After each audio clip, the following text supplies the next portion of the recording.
Hello and अस्सलाम वालेकुम। Welcome to learn and fun. जैसा कि आप लोगों को पता है, ये हमारा सेशन 6 है और इसमें हम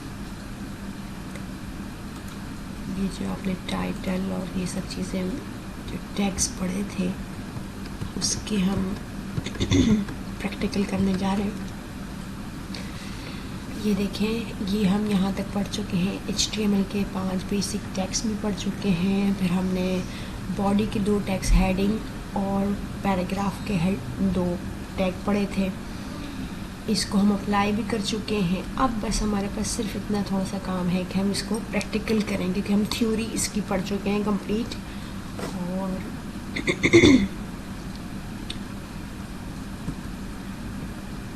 थ्योरी के बाद अब हम इसको प्रैक्टिकल करना चाह रहे हैं। ये हमारा नोटपैड की आप देख रहे हैं स्क्रीन। नोटपैड की स्क्रीन पर हमने देखें, पहले HTML ओपन टैग लगाया है, HTML क्लोज टैग सबसे नीचे आ रहा है। उसके बाद हेड का ओपन टैग लगा है, उसके अंदर हमने टाइटल दिया है, जो हमारे ब्राउज़र पर टाइटल आता है वो टाइटल आएगा। Then title closing tag, opening tag, closing tag, middle में अपना टाइटल।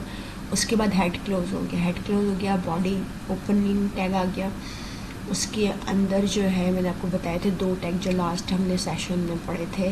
अपने हेडिंग का फर्स्ट टैग देखें, H1 का मैंने टैग लगाया हुआ है और उसमें बेसिक्स टैग्स की एक हेडिंग दी हुई है। उसके बाद मैंने P का टैग लगाया है पैराग्राफ के लिए और एक पैराग्राफ उसमें अंदर डाल दिया है। और मैं थोड़ा सा आपको करीब करके दिखाऊं तो ये देखें, ये पैराग्राफ का टैग मैंने क्लोजिंग टैग लगाया हुआ है। इसी तरह हेडिंग का भी मैंने बेसिक टैग्स के साथ क्लोजिंग टैग लगाया हुआ है। इसके बाद हमारी ये देखिए, ये हेडिंग आई, हेडिंग बाद पैराग्राफ आया, पैराग्राफ का क्लोजिंग टैग आया, उसके बाद बॉडी का क्लोजिंग टैग, बॉडी का क्लोजिंग टैग के बाद हमारा HTML क्लोज होता है।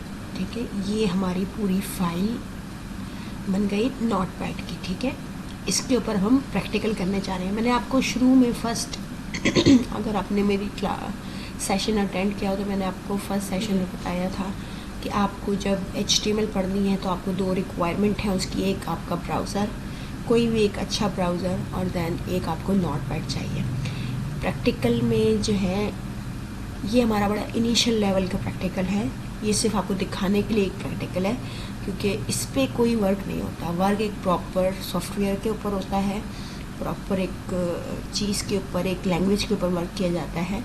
अभी ये वर्क नहीं है, ये सिर्फ आपके देखने के लिए है कि आप जो चीज़ इसमें लिख रहे हो, जो टैग डाल रहे हो, उससे आउटकम क्या आता है या आउटपुट क्या आ रहा है।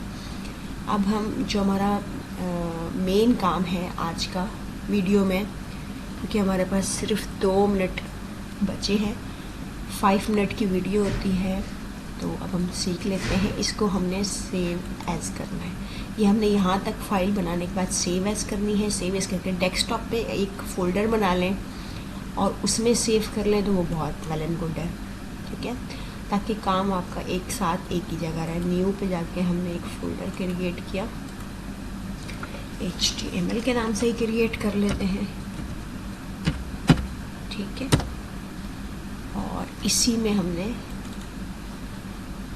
बेसिक्स के नाम से, लेकिन ये याद रखिएगा कि सेव करने के 2-3 तरीके होते हैं इसके। आपने जब सेव करना है तो जब आपकी सेव टाइप जो आ रही है, सेव एज टाइप, वो ऑल फाइल पे रखना है। ऑल फाइल पे रख के जब आपने नाम दे दिया, नाम कुछ भी आप दे सकते हैं, अगर आप बेसिक्स देना चाहें बेसिक दे दें। उसके बाद .html ये लिखना लाजमी है। उसके बाद ये आपकी फ़ाइल सेव होगी तो ये आउटपुट आपको दिखाएगी, वरना ये आपको नहीं दिखाएगी। बहुत इंपॉर्टेंट काम है, ये आप नोट डाउन कर लें या इसको अच्छी तरीके से मशीन कर लें कि जब आपने फ़ाइल सेव करनी है, भले डेस्कटॉप पे सेव करें, एक पहली तो बात एक फ़ोल्डर में सेव करें, और दूसरी बात ये कि जब नाम दें तो जो भी नाम देना है, जैसे मैंने बेसिक्स दिया हुआ है उसके साथ .html, और नीचे जो टाइप आपने सेलेक्ट करनी है सेव एज की टाइप, वो ऑल फाइल होनी चाहिए।